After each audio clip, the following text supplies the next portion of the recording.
From Hollywood, it's time now for... Johnny Dollar. Hi, kiddo. Carter at Universal Adjustment. Jim, how are you? In a rush. I have to catch a plane to Tucson, Arizona. Lucky you. Nice there this time of year. No, listen. One of our brokers out there wrote a $50,000 straight life policy on a man named James Lansing. Lansing dropped dead 2 days ago. Uh-huh. And you'll never guess why. I'll bite. Why? Mr. Lansing starved to death. What? With a 50,000... Honest. He died of malnutrition. Got the coroner's report from Tucson right in my hand. Well, if a man could buy a $50,000 policy, he ought to be able to buy himself a square meal. Yeah. Johnny, Flight 203 leaves at 10:45. You interested?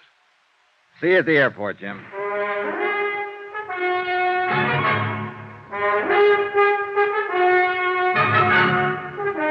Tonight and every weekday night, Bob Bailey in the transcribed adventures of the man with the action-packed expense account, America's fabulous freelance insurance investigator. Yours truly, Johnny Dollar.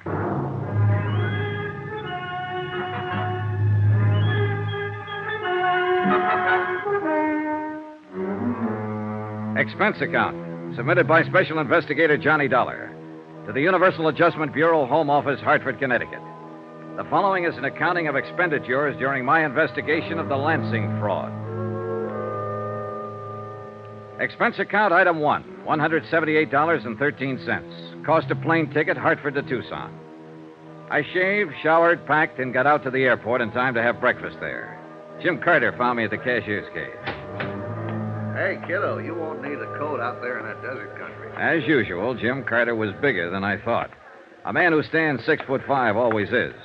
A little ruddier, a little more blustery, but as efficient as ever. I wrote a special delivery airmail to the Insurance Commission in Arizona this morning and explained that worldwide, they wrote the policy, we're holding up payment pending investigation. Well, you could have told them that in person. We'll be out there as soon as the letter. Well, I like to be formal on these things, especially with the state commission. Besides, I just as soon let them think we'll get around to a routine investigation later in a week or two. In other words, you didn't tell anybody we're coming. No, I didn't. Maybe we can work it better this way. The faster we move in and find out what's what and aren't bothered by anybody, the better off we'll be. Hey, give me your ticket, will you, John? Yeah, sure. Here you are, pal. Thank you, sir. Yeah. Johnny, that commission is going to get formal sooner or later and ask a lot of questions. Mainly, why doesn't Worldwide honor the claim and pay off the beneficiary? So we'll have to skedaddle and get ourselves some good answers for him. Yeah, sir. Hey. You may board the plane. Yeah. Thanks, pal. Has anybody asked that question yet? Well, the beneficiary, sure. James Lansing's sister, named Arlene Kennedy. She called the broker, and he referred her to Claims Division at Worldwide, and she called them long distance, and then they called me. I told them to put her off for a while, telling her it was just routine. I see. Is she going to be tough? Yeah, she could be, Johnny. I understand she has money of her own, and she has some influence in and around Tucson. Oh, a lot of money? Yeah, and trust. She's very comfortably fixed. Yeah, watch yourself, kiddo. Yes, Mrs. Kennedy's pretty upset by the whole business. Can't blame her for that. James Lansing died on the street with no identification on him. By the time police found out who he was, a routine PM had already been performed to determine cause. You know, the county was going to bury this guy. With $50,000 worth of insurance? Yeah, imagine that. Oh, excuse me, lady. The postmortem never had happened unless Lansing dropped dead on a public street. Yeah, I see what you mean. So I requested the coroner's office in Tucson to hold the body until we can get something done. Better fix your seatbelt, Jim. Oh, yeah. First thing that occurred to me when I saw the PM findings was that it might not be James Lansing at all. Chronic heart condition, lung history, debility. Doesn't sound like anybody worldwide would insure. Lansing took a physical before the policy was issued, didn't he? Of course he did. See, have you got any material on his insurance examination? Sure. Right here. Standard form. James Lansing was 100% okay when the policy was issued a couple of years ago.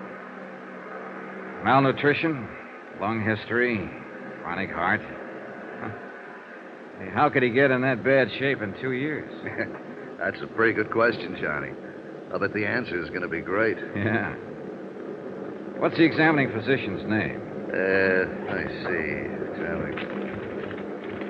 Here. Dr. Carl Mayhood, Suite 932, Valley National Building, Tucson. He's our first job, Johnny. Hey, cute stewardess. Yeah.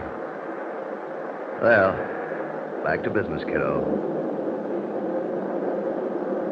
It was a long trip, and I spent most of it going over the material in Jim Carter's briefcase. By the time we circled Tucson Airport at 4:45 in the afternoon, I had the facts pretty well in mind.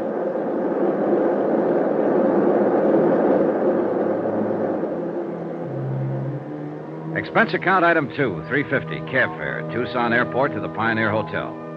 Jim Carter and I took adjoining rooms. I unpacked my clothes and got on the phone. A Sergeant Younger, Tucson Police, had made the DOA report on James Lansing. Yes, he was in. Yes, he'd be glad to talk to me. I left Jim Carter contacting the State Medical Board. Glad to meet you, Mr. Dollar. How do you like Tucson? Well, I've been here 2 hours, Sergeant. Weather's certainly nice. About like this all through the winter months. It's a little warm in the summer, though. Yes, sir. Now this Lansing matter. Yeah. There isn't really much to tell you, Mr. Dollar. One of the cars answered the call. A man was found dead in the doorway of a jewelry store about 4 blocks down the street. Uh-huh. This was day before yesterday, Sergeant? Yeah. Mm-hmm. I went down to the scene and called the coroner's office. No identification on him, so we started to check him out. Took us a little while. By the time we got a make on him, the coroner had already performed an autopsy. Yeah, I understood that was about the way it was. Say, tell me, how did you identify him as Lansing? One of his prints matched up on our cards here. Lansing was booked on a traffic beef a year ago. Otherwise, we'd still be trying to make him. You're sure it's Lansing over in the morgue? Yeah, we're sure. His sister came down, identified him. Name of Kennedy. Yes. Well, what did Mrs. Kennedy have to say about the cause of death? Nothing. That malnutrition bit didn't do a thing for her, huh? Not a thing, no, sir. We all thought Lansing was some sort of a transient. You know, just some old bum until we identified him. Uh-huh. Any witnesses see him die? No, we haven't found any. According to the coroner, he'd been dead an hour or so before anybody noticed him at all. Happened early in the morning. I see. Say, did Lansing have any other business down here other than that traffic violation? Nope. All right. Who do I have to see to get into the morgue? Well, I'll phone the coroner for you. Won't be any trouble there. You want to go over now? No, later on, maybe. Dollar. Yeah? Death was from natural causes. There's no doubt about that. Yeah. Then no matter how much you investigate, you people are going to have to pay off. Well, aren't you? Maybe. We just have to be sure of one thing. What's that? That we insured the right man.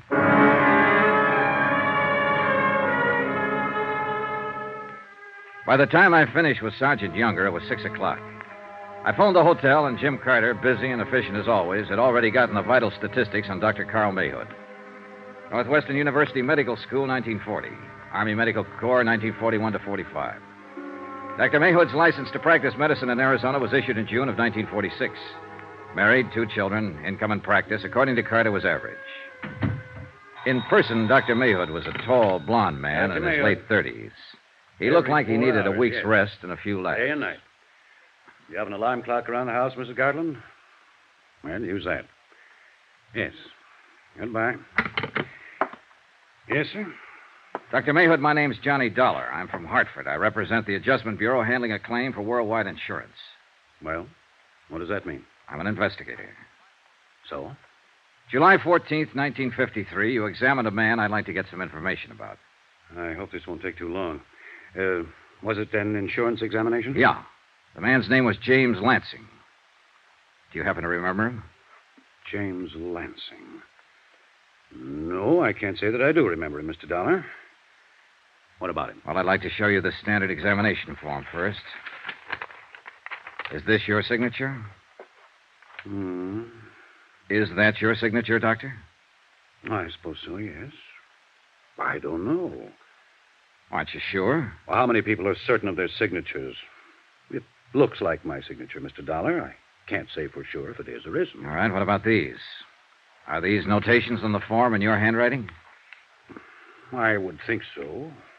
I don't know. It looks like my handwriting. I can't say. According to this form, you gave Mr. Lansing a complete physical and pronounced him sound. That's my job as a doctor on these insurance examinations. Anything unusual about that? Mr. Lansing died 2 days ago, Doctor. There's nothing unusual about that either. Did they send you all the way from Hartford so I could tell you to go back there and buy a book on heart disease? You can get them anywhere in the country.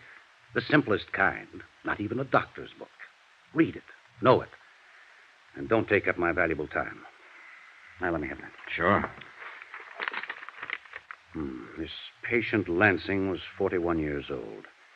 If he had no heart condition when I examined him 2 years ago, and obviously he didn't, according to my findings, it's entirely reasonable to assume that he could have developed heart trouble in a very short while, even the day after I examined him. You people gauge those things in your premiums. Why do you bother me? Are you finished? Huh? I take it you've had yourself a tough day, Doctor, and you don't want to be bothered with anybody. Now, look, I'm not here to bother you. Just from what's on this sheet and what's happened, you're in enough trouble to get yourself involved in a police investigation. I'm here to try to avoid all that, for you as well as me.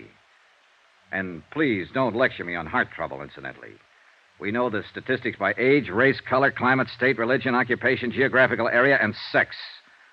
It so happens we don't have to go into that, Doctor. James Lansing died of malnutrition. I said Lansing died of malnutrition. I'll be doggone. Coroner's report. Look for yourself. Well, he should know. Now, was it possible for you to overlook that condition at the time you examined Lansing? If he'd been suffering from malnutrition in any degree, I would have discovered it and noted it. According to the coroner's findings, James Lansing had been ill several years. The lung and heart condition existed at least 10 years. Can you explain how you were able to pronounce him physically fit, Doctor? No, I can't. Well, how about this, the angina condition? I could have missed that, but it's unlikely with the degree of aggravation noted here on the coroner's report. Have you had much experience reading chest x-rays, Doctor? Of course. The lesions reported by the coroner. If there'd been any lesions on Lansing's chest, I would have reported them. I can't explain that either. Well, now you understand why I'm here. Certainly. I wish I could help you. You can. Just let me see your file copy of the examination and the x-ray you took at that time. I'll have my nurse look them up. I don't keep files over a year old up here. We have a place down in the basement. Okay. I'll have them for you tomorrow. What time tomorrow? As soon as possible. Like to have them first thing, Doctor. You're kind of on me, aren't you? That's right, Doctor. I'm kind of on you. Johnny Dollar. Dr. Mayhood, I sent you a copy of Lansing's insurance examination this morning. Did you get it all right? Yes, I did, Doctor. Thank you very much. Just looked it over. And I take it everything's all right. It's an exact duplicate of the one sent to the insurance company, and that part's okay. But it doesn't straighten out matters on this case. I'm not concerned with your case particularly. I just hope you're through bothering me, Mr. Dollar. Not quite. What does that mean? I want another hour of your time, Doctor. I want you to go over to the coroner's office with me and look at Mr. Lansing's body. What for? To identify it. I've got to know if he's the man you examined or not. About an hour? Doctor, I can get an injunction. All right.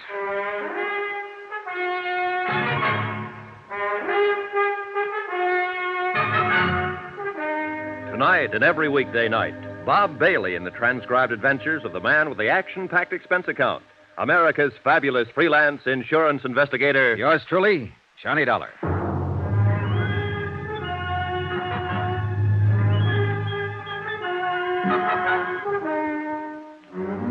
Expense account submitted by Special Investigator Johnny Dollar. Location, Tucson, Arizona.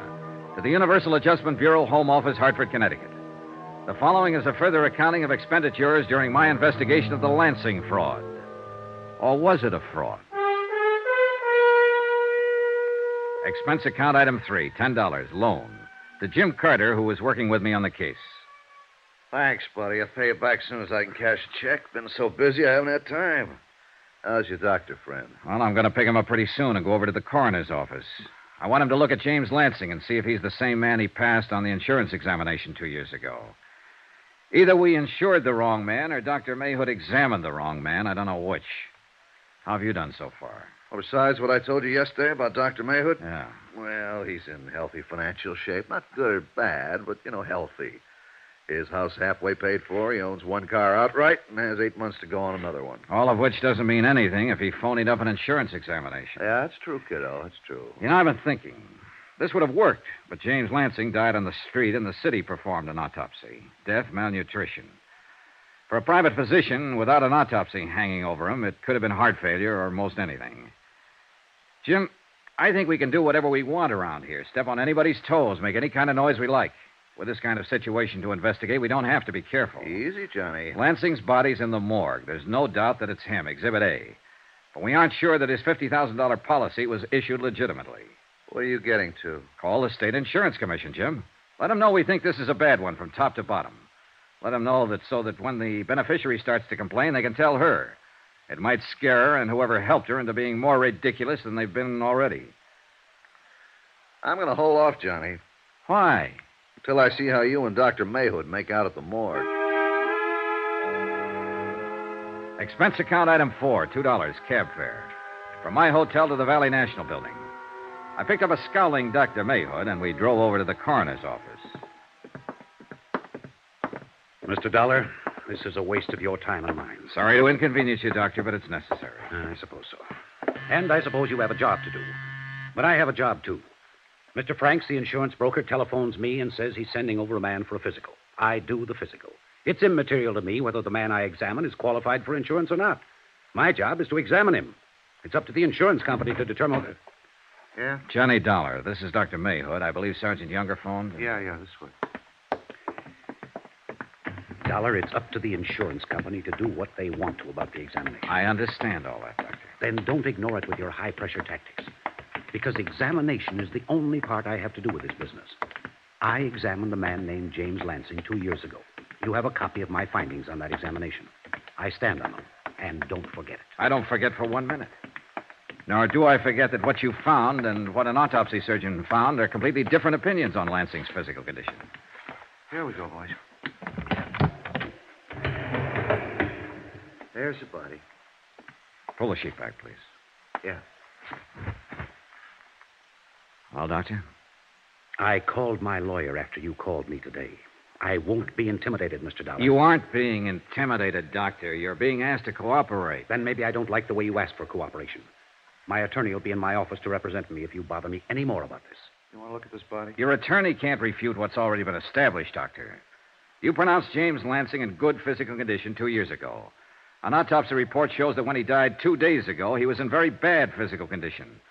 So bad that 2 years ago he couldn't possibly have gone through a careful examination in your office without some of the symptoms being detected by you. Where is your medical degree and what responsibility? Oh, why don't you shut up and take a look and tell me if you've ever seen this man before? I won't be spoken to that way. Just a minute.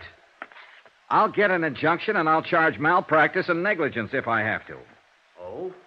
On what grounds? You're being stupid, Doctor. All you have to do is look at that corpse and tell me if he's the man you examined in your office 2 years ago. Well? I don't know whether I've seen this man before or not. Well, does he look familiar in any way? I can't say. I might have examined this man. I don't know. This is James Lansing, Doctor, the name you filled in on your physical examination for the insurance. I know that. Is this the man you examined? I don't know. I honestly don't know. It was 2 years ago. If I see a man for 3 hours in the course of a physical examination, am I expected to remember his face or any details about him 2 years later? Is there any way you can determine whether or not this is the man you examined in your office? No. Not that I know of. Is there any way you can determine it? Believe me, Doctor, I can try.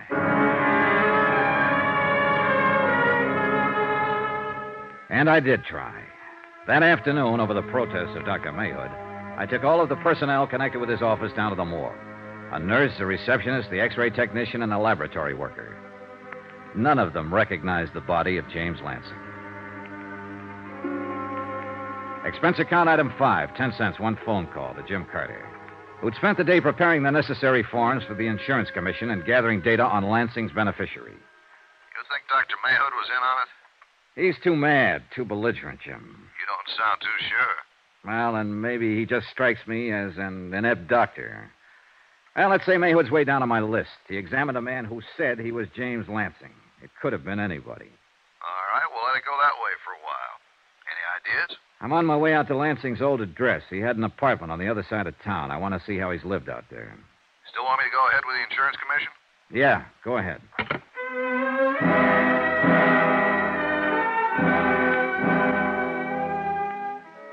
The manager at James Lansing's apartment house happened to be a woman named Anita Regan. She also happened to be willing to go back down to the coroner's office with me and view the mortal remains.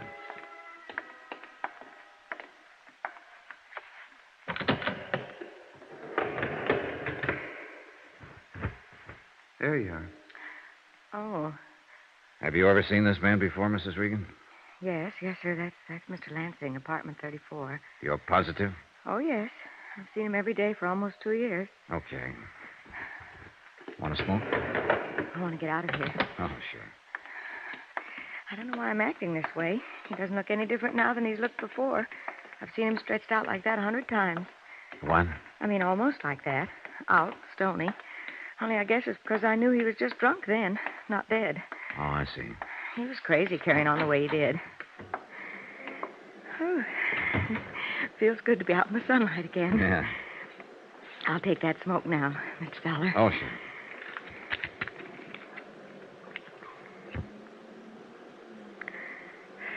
Thank you. Oh, Mr. Lansing used to get up around 10 every morning. He'd look awful, but he was always kind of nice, polite, you know. He'd be regular as clockwork. He'd walk past my door and tip his hat and go right down to the store and come back in a little while with a sack of groceries, a bottle of milk for his cat, and some donuts for himself, and some booze. Uh-huh. And then he'd just lock himself up in his apartment and stay there all day, drinking.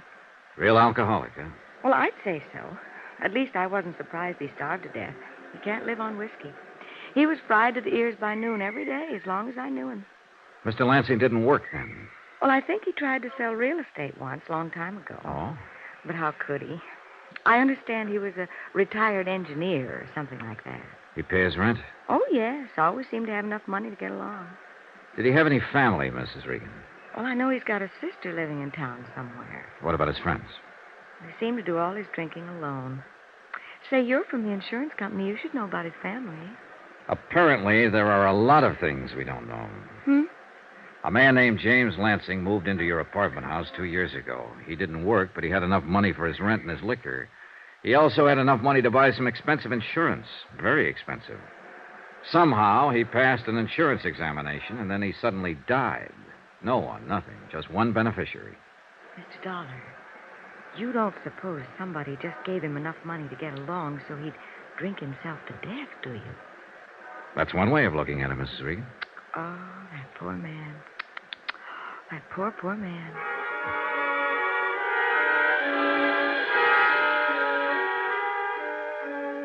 I spent another hour with Mrs. Regan, gathering as much background as I could about the last 2 years of James Lansing's life. I also spoke to the janitor of the building and 2 of the tenants. They all verified the fact that Lansing had been drinking heavily for better than 18 months prior to his death. No one seemed to know why. Jim Carter had an answer. I talked to our man in L.A., Johnny. Lansing lived there before he came to Tucson. He had several arrests for drunkenness, never married. One time he made his living as an engineer. Finally, he got fired for drinking on the job. Yeah, just one of those chronic cases. First arrest was back in 1939. How's the beneficiary holding up? The sister? Yeah. Well, Mrs. Kennedy was pretty upset when the insurance commission notified her we were in town making an investigation, indignant, put out, things like that. She wanted to know how long it'd take. This all comes secondhand from the insurance commission. Johnny, a broker named Hillary Franks sold the policy. What have you got on him? Hillary Franks has represented worldwide insurance in this area for 17 years. You're stalling, kiddo. Sure, I'm stalling, Jim. Because we're right down to the meat of it now, and it makes me sick. There's only one person who stood to benefit by having James Lansing insured. That's the beneficiary, his sister, Arlene Kennedy. So? Jim, you know as well as I do, somebody else had to take the physical examination in Dr. Mayhood's office. Someone had to help her arrange that. Someone had to help her get Lansing's signature on the policies. She couldn't have pulled it off by herself without gumming it up. She had to have expert help. Hillary Franks. Yeah, Hillary Franks. 17 years, broker, worldwide insurance company. Okay, the salesman's the first one to come under suspicion in a case like this, outside of the beneficiary. So let's get on with it. All right, Jim. One thing. What? Hillary Franks knows we'll be looking at him, and he knows he's under suspicion. That worry you? A little bit. After 17 years in the business, he should also know where we're going to be before we get there. If he did something as dumb as try to work a $50,000 fraud on his own insurance company, he might do something even dumber. If so... Well, what's the 38, Jim? Here. From now on, Johnny, you better carry this. Johnny Dollar. This is Arlene Kennedy. You called my home, Mr. Dollar? Oh, yes, Mrs. Kennedy. I'm with Universal Adjustment Bureau. We're investigating the matter of James Lansing's death. Your what? We're investigating your brother's death before we take action on your claim as his beneficiary. Under the circumstances, we have to do this, Mrs. Kennedy. I'd like to talk to you about it, if I may. How would you like to talk to my lawyer, Mr. Dollar? Sure, if you think it's necessary. I'd rather talk to you first. Why? Well, frankly, the insurance company isn't satisfied that this is a legitimate claim. You mean you're not satisfied? All right, then I'm not satisfied, and I represent the company in this matter. Look, we won't get anywhere this way, Mrs. Kennedy, if you'll just...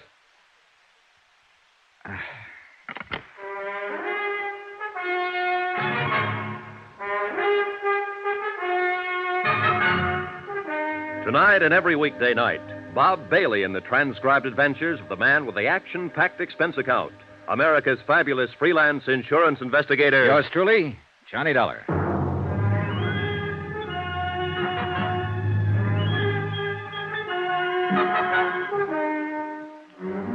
Expense account submitted by Special Investigator Johnny Dollar, location Tucson, Arizona, to the Universal Adjustment Bureau, Home Office, Hartford, Connecticut.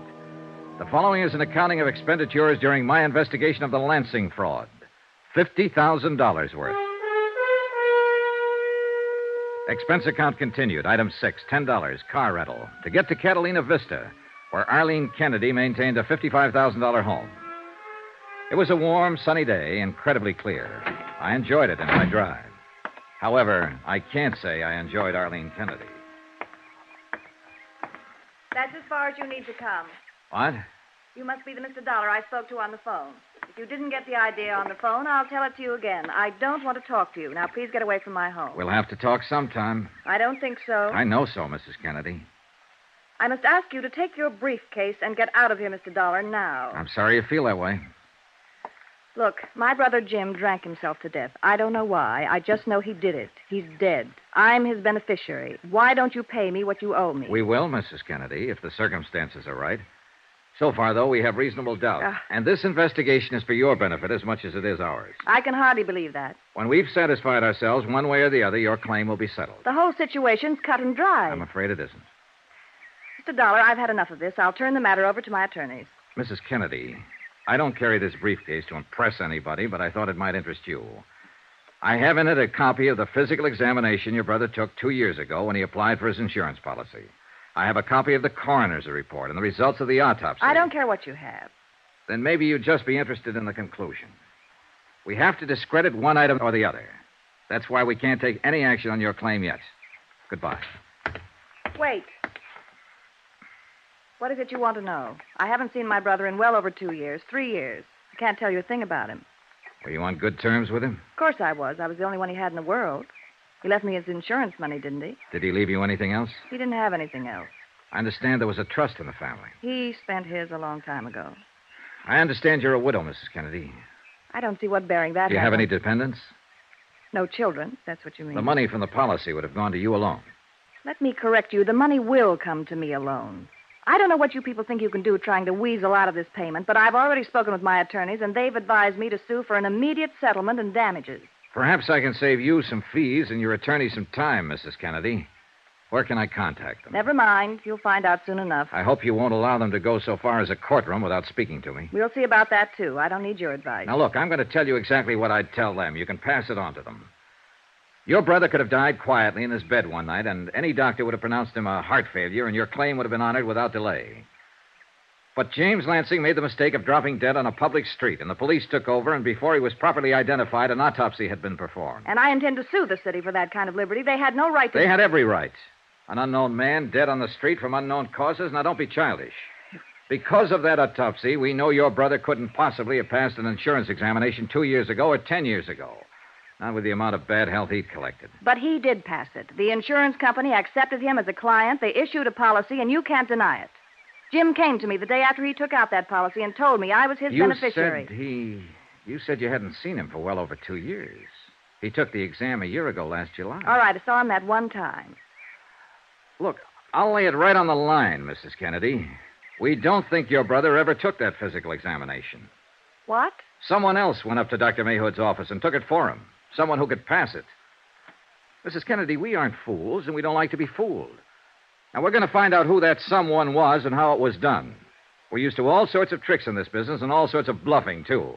You can sue us for a settlement. You can sue us all over the place. With what I have right now, I'd be willing to meet you in a courtroom. I'm talking facts to you, Mrs. Kennedy, and I wish you'd talk them to me. Get out of here. Get out of here, you cheap snooper, before I call the police and have you thrown out. Some more expenses. Item 7, $6, lunch, for Jim Carter and myself. We'll pass the cream, Johnny. Thanks. Well, what do you think, Jim? Mrs. Kennedy? Yeah. Well, it's hard to say. She's going to make it as tough as she can for us, judging from her attitude toward you this morning. How does the commission feel? Well, they feel very badly that something like this has come up. They've requested us to act with discretion and to act swiftly. They're certain the entire matter can be settled without legal action. Pass the sugar, please. Right. Aren't they going to cooperate? They aren't going to do anything until we show cause. They did mention that their action will take place in 10 days, so that means we've got 10 days to write such a statement. Tell me what you've learned about Mrs. Kennedy. Well, she was widowed 5 years ago. Her husband was a lawyer. He left her $40,000 in insurance and $15,000 in debts. Her family, the Lansings, had money at one time. Enough so that she gets 1/2 of 1/10 of 1% of an oil company out on the coast. It pays her about $750 a month. She managed to clear her house out in Catalina Vista and drive a Cadillac. But she could use $50,000. Of course she could use $50,000. Everybody could. Johnny, when are you going to start on the insurance agent? Hillary Franks, I've already started. If I know my Mrs. Kennedy, she won't call a lawyer or anybody else right now. She'll talk to her agent, Mr. H. Franks, and he'll have to come to us. I don't have to go to him. Johnny. When you buy a radio and it goes bad, you call up the store. They didn't manufacture the set, but you complain to them just the same. Same thing with insurance. You don't call up the company, you call up the agent who sold it to you. Hillary Frank has to call me, Jim, just to look legitimate. I hope you're right, kiddo.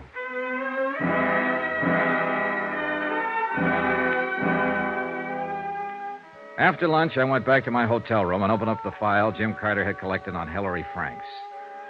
Hillary Franks, age 56, college graduate, married, 2 children, wife deceased, income good. No record of any kind for any offense. Highly thought of by worldwide insurance officials. The 17 years with the company sort of got me. He started as an agent when he was 39. This is Hillary Franks, Mr. Dollar. Yes, sir. I understand you're in town on a little investigation for the Home Office. Wonder if we could have dinner. As a matter of fact, I was going to call you, Mr. Franks. The policy I'm working on was written by you. Yes, I understand that. Mrs. Kennedy, the beneficiary, called me today. Seemed very upset. I thought perhaps we could discuss it over dinner. Anything wrong with right now at your office? Why, not a thing. Thank you very much for coming over. I was surprised when Mrs. Kennedy called me about this matter today. Surprised to learn that you were in town. Were you? She said you'd been over to her home this morning. That's right. Well, just what is this all about? We have reason to believe Mrs. Kennedy is a party to an attempted fraud, Mr. Franks. I gathered it was something like that. I've been writing policies for worldwide insurance for 17 years, Mr. Dollar. And this is the first time anything like this has ever happened on one of them. I believe you, Mr. Franks, and your record. But there's a first time for everything. Yes. I'm here to find out all I can about the circumstances under which you sold the policy to Mrs. Kennedy's brother. Well, nothing unusual about it, Mr. Dollar. I think there was. Eh? James Lansing was a bachelor. He lived in a fairly nice apartment on the other side of town. No dependents. Now, what made James Lansing a prospect for life insurance, Mr. Franks? Well, it's more of a personal thing, really, I suppose. My wife and I were interested in buying a home a couple of years ago. There was one we liked in Catalina Vista. The real estate agent happened to be James Lansing. That's how we first became acquainted. Uh-huh. Mrs. Franks and I saw Lansing, 2 or 3 times. Had dinner together, you know. And I managed to sell him the policy. I understood he was an engineer. He had been at one time in Los Angeles. And he was only engaged in the real estate business here for a very short time. Really a matter of a few months. I see. Did he do very well at it? I don't think so. I don't think he worked hard at it. You see, he had a fairly comfortable income from money left by his father. You didn't buy the house from him? No. Too much? No. Mrs. Franks died rather suddenly about that time, and I had no need to buy a home. But out of the association, you interested Lansing in buying insurance from you? Yes. What kind of a man was he? What do you mean? Well, just your opinion, Mr. Franks. Well, just a client, Mr. Dollar. I looked at him and treated him just the same as any other client. But you saw him socially several times, had dinner with him. Do you do that with all your clients? I might. Remember, he was trying to sell me something, too. Aye, sure. How'd he look? What? Well, pale, thin, emaciated, what? Oh, he looked fine to me. Did he drink much? Well, I don't recall. Think. It's important. Well, I don't recall. Then I'll recall for you, Mr. Franks. Lansing did drink a lot on those occasions. As a matter of fact, he was soaked up most of the time. Oh, now, that's not true, Mr. Dollar. You know as well as I do, he was an alcoholic in Los Angeles, and he was an alcoholic here in Tucson. He died of malnutrition, a direct result of his alcoholic condition. Well, I'm not a doctor. I had no way of ascertaining that. You don't have to be a doctor to smell booze, Mr. Franks. Did you ever meet his beneficiary? You mean his sister, Mrs. Kennedy? No. I think I told you she telephoned me today. Never met her at all? No. Mr. Franks, I'm going to leave you for a while, and I want you to think about all we've discussed. When I come back, I might ask you the same questions again. And I'll expect some different answers. Anything you say, Mr. Dollar.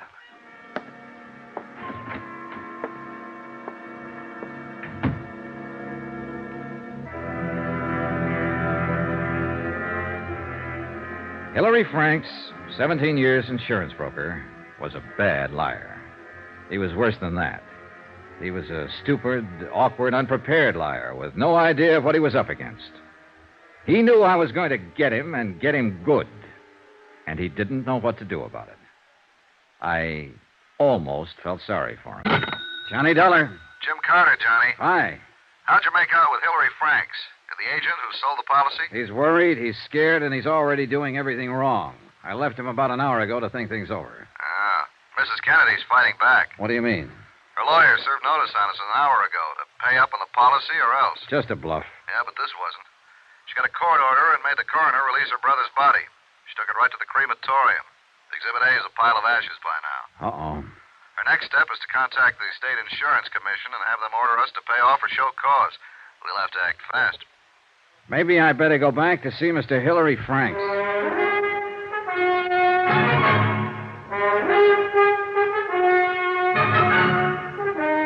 Tonight and every weekday night, Bob Bailey in the transcribed adventures of the man with the action-packed expense account, America's fabulous freelance insurance investigator. Yours truly, Johnny Dollar.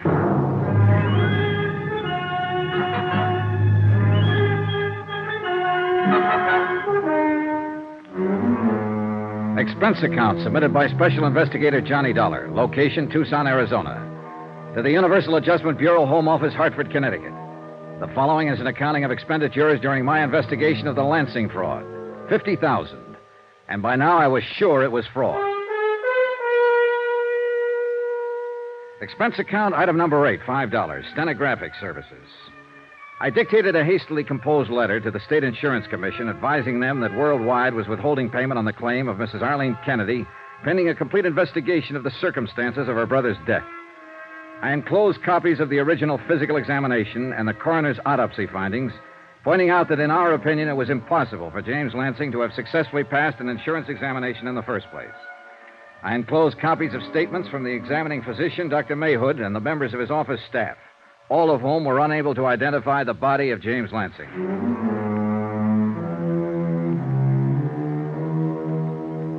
Expense account item 9, 52 cents, postage. I sent the letter to the state capitol special delivery in the hope it would arrive there before Mrs. Kennedy's lawyers took the anticipated action. After that, I drove back over to the office of Hillary Franks. He was the same as I left him an hour before. A little shaken, but still unable to realize quite what was happening. Yes, Mr. Dollar? Mr. Franks, I wonder if you've got anything to say to me. Nothing, Mr. Dollar. I was hoping you might want to make a statement. Oh? About what? Mrs. Kennedy's attempting to defraud your insurance company? I don't know what you're talking about, Mr. Dollar. I sold her brother an insurance policy. I don't even know Mrs. Kennedy. There are a lot of things about this you say you don't know. Do you want me to lay it on the line? If you like. All right. Someone else had to take that physical examination for James Lansing 2 years ago. I think you arranged for someone to do it, or you helped Mrs. Kennedy arrange it. I think James Lansing was insured on that basis. I think he was insured with a clean intent to defraud. Lansing's health wouldn't permit that kind of insurance. Right now, our Los Angeles men are looking into Lansing's activities there. Somewhere along the line, they're going to turn up a medical history that'll show Lansing was already dying when he came to Arizona 2 years ago. Now, do you have anything to say, Mr. Franks? No. I think you're being very foolish.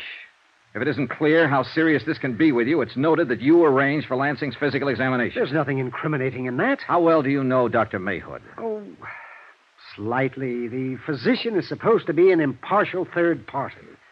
When a client has to be examined by a physician for insurance purposes, I send him to Dr. Mayhood. That's all. Dr. Mayhood sends me a Christmas card every year. I sent James Lansing to him. Just like any other? Just like any other. Oh, you worry me, Mr. Franks. You don't object to my questions or get ruffled when you're caught lying. I've given you time to think and time to make a statement regarding your part in this matter. I resent all this, Mr. Dollar. I've been an insurance broker for a good long time, and no one has ever questioned my integrity. And I think that's what you've been banking on, Mr. Franks, your reputation. Well, I've been questioning it ever since I got here, and I still question it. You couldn't have known James Lansing without being aware of his drinking habits. I'm sorry for you, Franks, but there had to be collusion here with the beneficiary, Mrs. Kennedy. And you're the logical party. Dollar. You arranged for someone else to take that examination for Lansing, somebody who could pass it. Now, I've given you a chance to talk to me, but you refuse. Now we'll see how you like talking to the police about it. What? I'm going to swear out a warrant for your arrest. Dollar, I'm going to charge you with attempted fraud and collusion. And I'm going to swear out a warrant for Mrs. Kennedy, too. You're going to jail. Oh! Oh!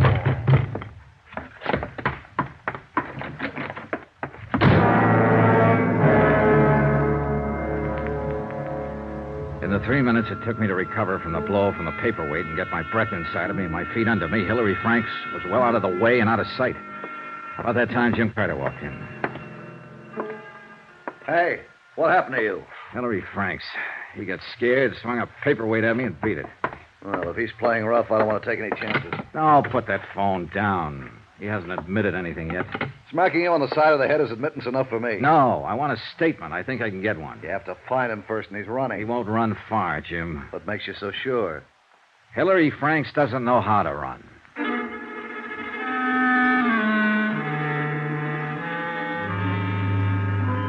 It was exactly 3 o'clock in the afternoon then.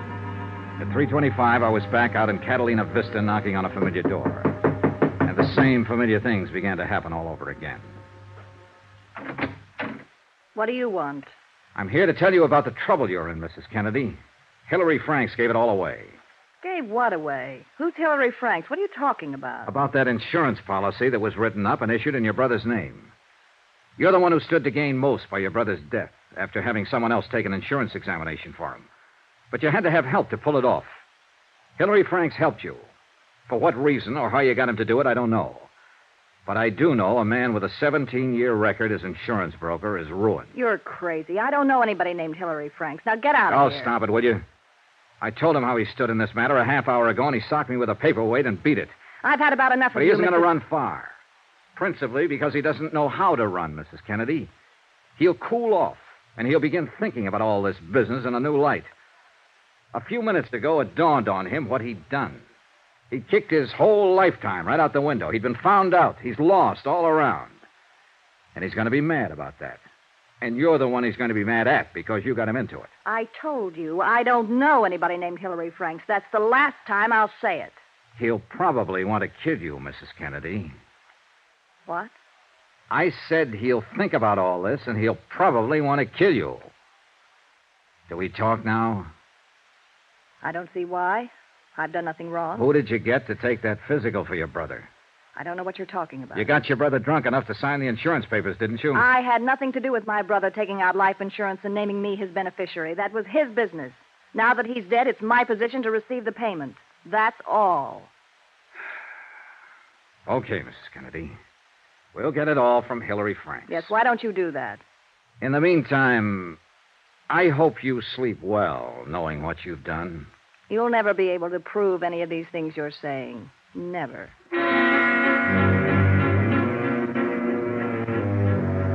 And for 24 hours, it looked as if Mrs. Kennedy might have been right. There was no way to involve her unless we had a statement from Hillary Franks, and he was still missing.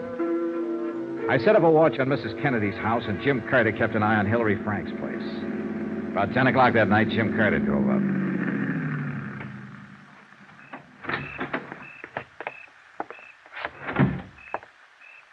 Hiya. Hi. Any action? No. Mrs. Kennedy's been in all the night. No one showed up. Mm-hmm. How about Frank's place? No. No one there when I left an hour ago. You'd think he'd come back for a suitcase or some money or something. Yeah. Hey, Johnny. Mm-hmm. I called in the police. Oh. In the name of Worldwide, I filed charges of attempted fraud and collusion against him. They issued a warrant half an hour ago. He's on an APB in all the local bulletins. Well, I suppose you had to do it, Jim. Yeah. We'll let the police handle this part from now on, huh? How about Mrs. Kennedy? We'll keep an eye on her, too. Did you file any charges against her? Not yet. We need a statement from Franks. Jim. Yeah? What would you do if you were Hillary Franks? Try to grab an airplane. Maybe go down to Nikola, cross the border. Look up a friend, borrow some money. Get out and keep traveling. What? He won't do anything like that. Won't he? He'll find himself a place to sit down and think. In the end, the cops won't find him. He'll find us. Want to bet?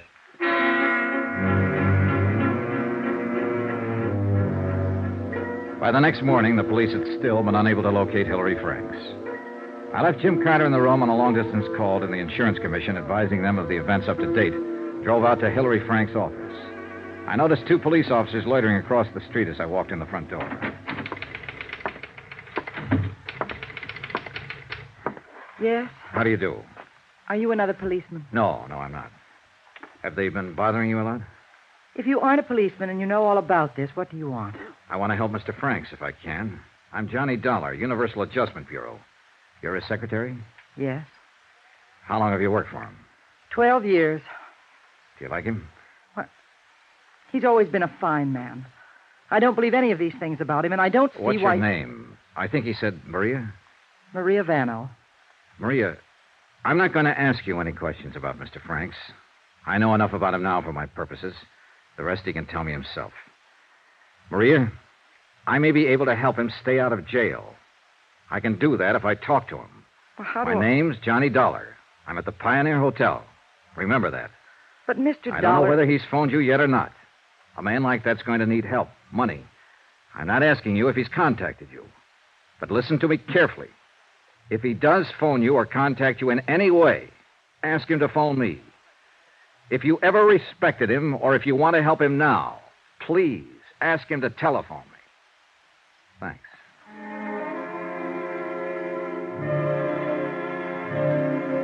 I drove back to the hotel and waited for results.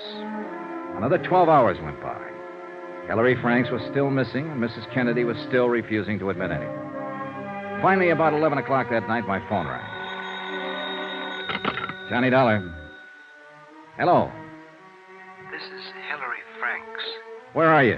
Never mind. Dollar, they know all about me back at the home office, I suppose? Yes. I'd like to explain some things to you so you can pass them on. I'd like the people back there to know why I did it.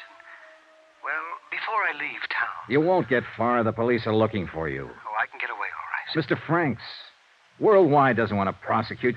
The notoriety would be bad for them. If you'd make a statement, sign it, I think I could talk them into dropping the whole matter. Maybe we'd better get together. Come on over. Oh, no, I'm not that crazy. Do you know how to get to the San Javier mission? I can find it. In 15 minutes? Right. And Dollar? Yeah? It's right out in the open. If you bring the police, I'll use a gun. I bought one this morning. All right, Mr. Franks. Johnny Dollar. Jim Carter, Johnny. Anything on Hillary Franks? He just telephoned me 2 minutes ago. What? I'm on my way to meet him now and try and make a deal. I told him if he'd give me a statement about the attempt to fraud Worldwide on Lansing's $50,000 policy, I'd do my best to have them drop charges. Well, you didn't make any promises, Johnny. I couldn't make any promises, Jim, but I'll do my best to see that the charges are dropped if he gives me that statement. Well, if he gives you that statement, I'll help you. Where are you meeting him? At the... At a place near here. He knows every cop in the area is looking for him. Yeah? Be sure he doesn't give you a bullet, kiddo.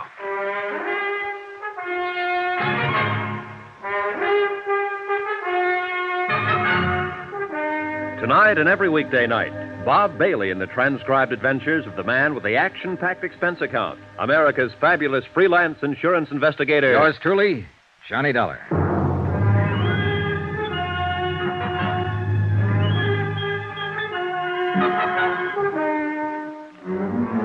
Expense account, submitted by Special Investigator Johnny Dollar in Tucson, Arizona, to the Universal Adjustment Bureau, Home Office, Hartford, Connecticut. The following is a further accounting of expenditures during my investigation of, well, it was a case of $50,000 insurance to one Arlene Kennedy, unless I could prove my point in the Lansing fraud. Expense account item 10, $10, cab fare from my hotel to the Mission San Javier to talk to Hillary Franks, the insurance agent with no future ahead. I used a taxi cab instead of my rented car because I didn't want to waste time searching around for the mission. It was a few miles outside of town over rough and broken desert roads. An ancient missionary church standing stark against the moon-filled night. Here we are, mister. Good. Here. Keep the change. Well, don't you want me to wait for you? No, I'll get back okay. Not many places to call a cab from out here. Yeah, I know. One of the Padres, your friend? No, I'm new around here. You all right, mister? You feel all right? You loaded or something? No, why? We're coming out here at midnight. Well, it's just a whim, friend. Don't worry about it. I bet sure would. Mister? Yeah? You going to meet somebody here or something? Why? I just saw a guy standing over by the bell tower. Oh, thanks. Good night.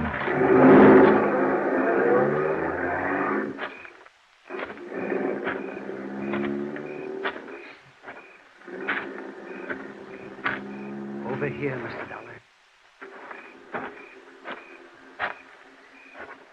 Careful, Dollar. Hillary Franks had a .38 pointed right at my chest. In the bright moonlight, I could see that he was still wearing the same clothes he'd had on 2 days before in his office. He needed to shave, and judging from the circles under his eyes, he hadn't slept much. He was pale and shaken. The gun wobbled in his hand. Anybody with you? I came along. Did you tell anybody you were meeting me? Jim Carter. He's been working the case with me. Did you tell him where? No. Hey, look, you don't need that gun, Franks. Put it away. I just came here to talk with you. All right. Thanks. Want to smoke? Thank you.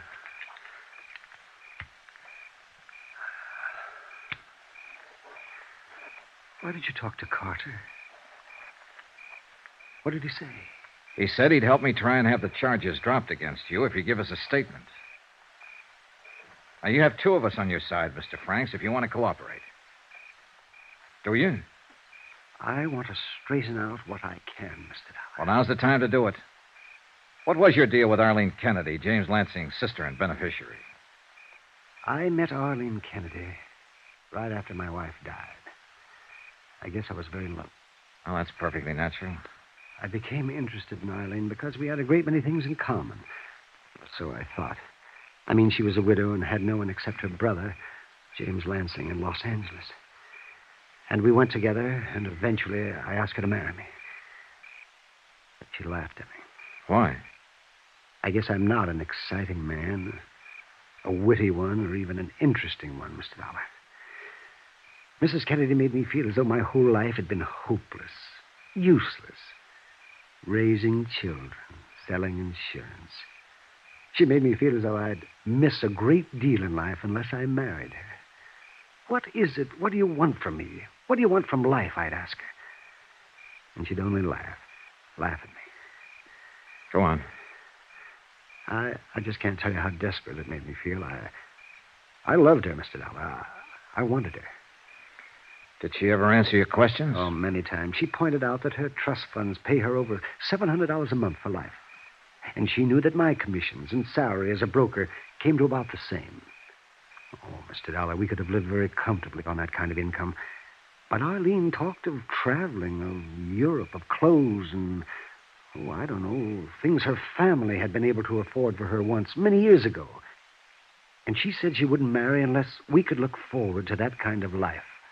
She wanted $50,000 in cash instead of money just trickling in every month. That's about it. When did she get around to the proposition, her brother's insurance? Her brother came here from Los Angeles one day. The doctors there gave him a year or two to live. Oh, yes, he was pretty shot. Been drinking for years. He'd used up all his money, a long time before. He asked Arlene to help him. She paid his apartment rent and gave him enough money for liquor. And then one day she came right out with it. She said she was investing in him. And he was a good risk because she knew he'd die. That's how she put it to me. Mm-hmm. Arlene said all I had to do was see to it that her brother had a nice fat policy. He was going to die. Why not cash in on it? I must have been crazy to even think about it. How did you work it? I mean, how did Dr. Mayhood pass him? I paid a man $100 to go to Dr. Mayhood's office and take the physical for Lansing. What was the man's name? Oh, no, I wouldn't tell you that, Mr. Dollar. He's not involved in anything. All right, we'll let that go. Once you arranged for Lansing to become insured, you and Mrs. Kennedy just planned on waiting for him to die. That was the general idea in view of what the Los Angeles doctors had said. Once I'd done it, gotten him insured, it was too late to turn back. Did you want to turn back? Yes. What did Mrs. Kennedy say about backing out? She thought I was weak and afraid. Oh, then things weren't so good between you. Oh, they never were, Mr. Dollar. The idea was to wait for Lansing to die, collect the $50,000 and get married, huh? I suppose so, yes, but once he was insured, she talked less and less about our getting married. You're leaving something out, Mr. Franks. Huh? Didn't she tell you exactly what kind of a position you were in? Didn't she fix it so that you couldn't make a move? Legally, she'd done nothing wrong. It was you who had arranged for the physical, you who had made the application for insurance in the name of her brother. Oh, yes. She was clear about all that. And she told me so every time she felt like it. When you write down what you just told me and sign it, we can hold it over Mrs. Kennedy's head to prove attempted defraud and collusion. Now, will you do that, Mr. Franks? Yes. Then I guess we'd better get back into town. All right. Come on, Mr. Franks.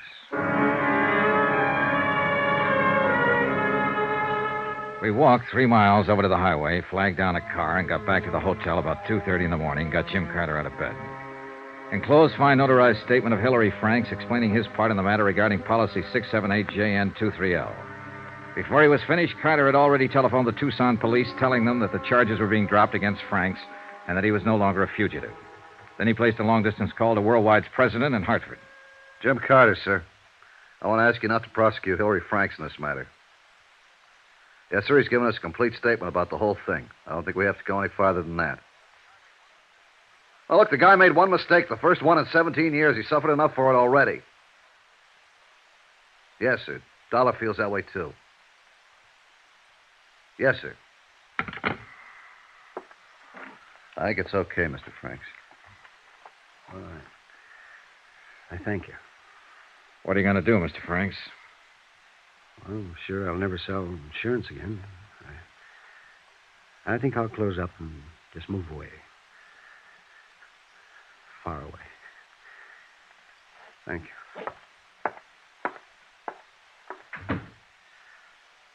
Poor guy. Oh, let's clean up the rest of this and get out of this town. Sure, Johnny.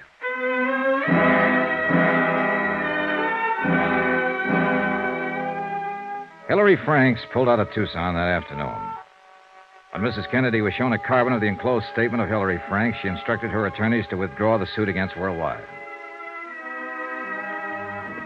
Expense account, item 11, $75, hotel and board while in Tucson. Item 12, $402.15, plane tickets, Tucson to Hartford for Carter and myself. We were scheduled to leave at 1:30 in the morning. 2 hours before plane time, I dropped by Mrs. Kennedy's house to have her sign a release of all claims on the insurance company. And for other reasons.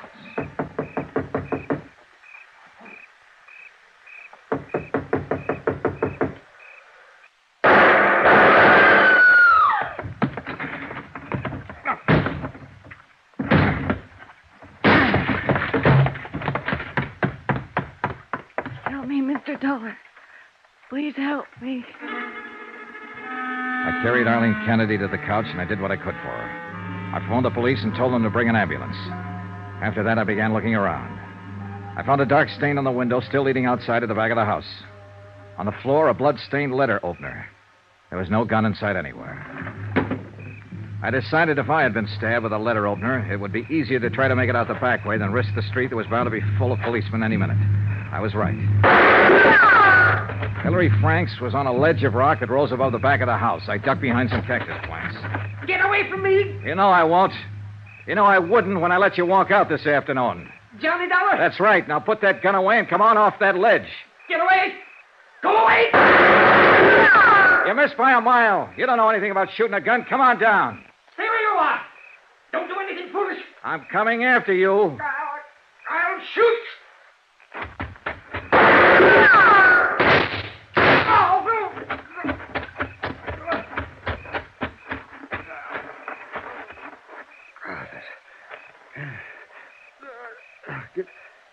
Good shot, Dollar. Can you walk? No. Why did you do it, Mr. Franks? I came back to see her tonight.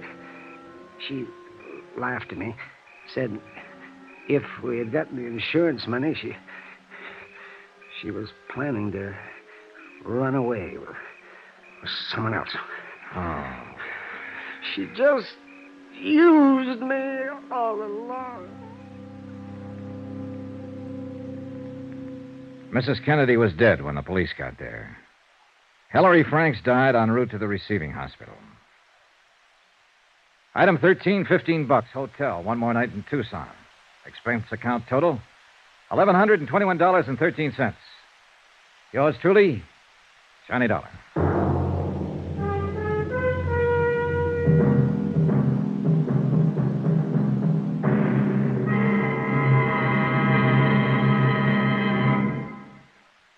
Remember, there'll be another exciting story beginning next Monday night. Next week, a quick trip to New York, to the bright lights, the glamour of Broadway with its theaters, its actors, and, some very bad actors. You might even say killers. Join us, won't you? Yours truly, Johnny Dollar.